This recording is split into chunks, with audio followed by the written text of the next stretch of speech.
I just posted a post on Facebook where people were like bashing people that have addiction problems, and I said it's a serious issue. It's something that people truly need help with, and they don't need to be punished or put like guilt and shame on because they have traumas that have hurt them in the past that they need to work through, and that's why they use.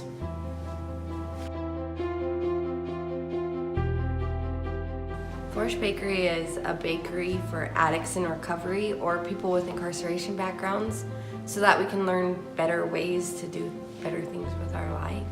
The social problem that we identified started in conversations almost about 6 years ago with a group of chefs who saw common issues in our society. We looked at lifestyles of addiction and trauma because the background is a barrier.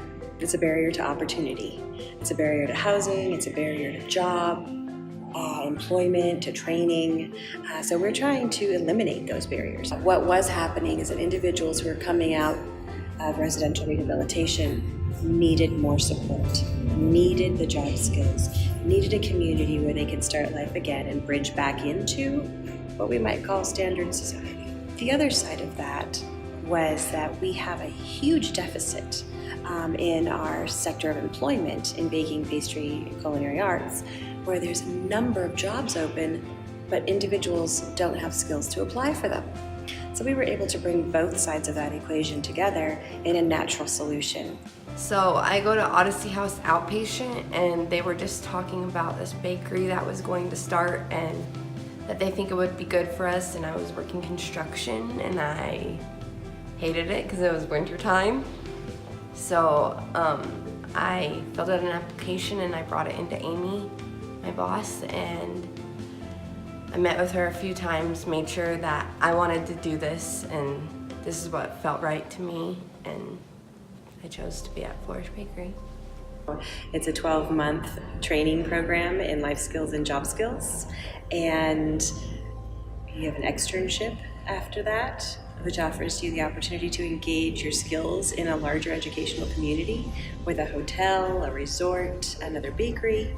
You see great, knowledge growth. They want to be here, they're learning. They come from day one, maybe never even really working in a kitchen before.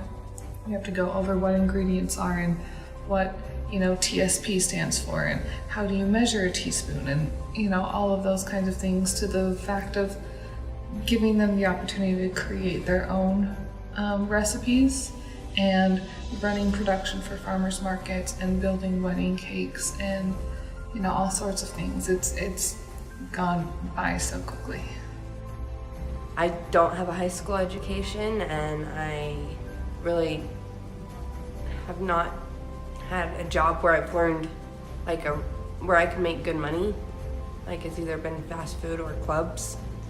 And now I'm learning a job skill, and now I know my worth and what I can do.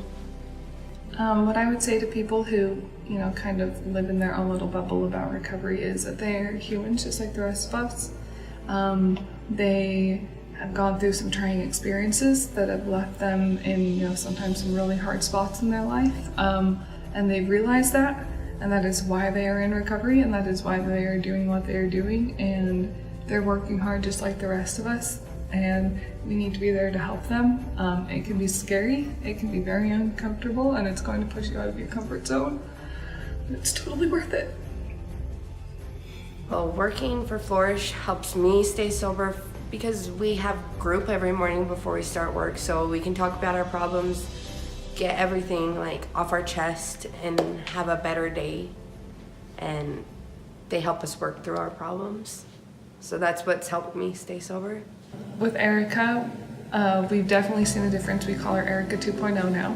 You see 5 or 6 years of mental and emotional growth in the 10 months that she's been with us.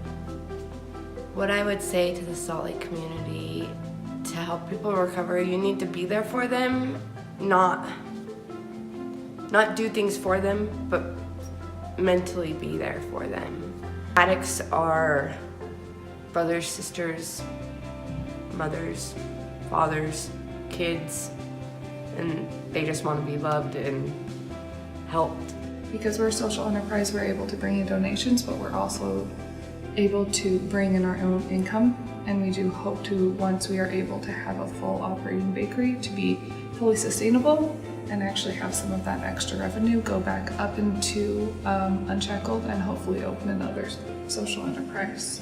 So we have a dream to be in a facility in South Salt Lake County, and that's what it looks like in our dream. It will have some production space for us and also retail space. But before we get the building, we're realizing a dream of getting a food truck. I think everybody deserves a chance, and we're hoping to be able to give more people that chance if they're willing to give us the chance and willing to, live a lifelong recovery to be able to hang out with us. So It's never too late. It's never too late to be a board member at 80, and it's never too late to be a baker at 50. It's never too late. You can always evolve. You can always transform. My hope for the future is I hope to be able to see my kids again one day, because it's been a long time since I've seen them. I just want to be somebody, and I want to help people in recovery. And I want to do what Amy has done for me for other people.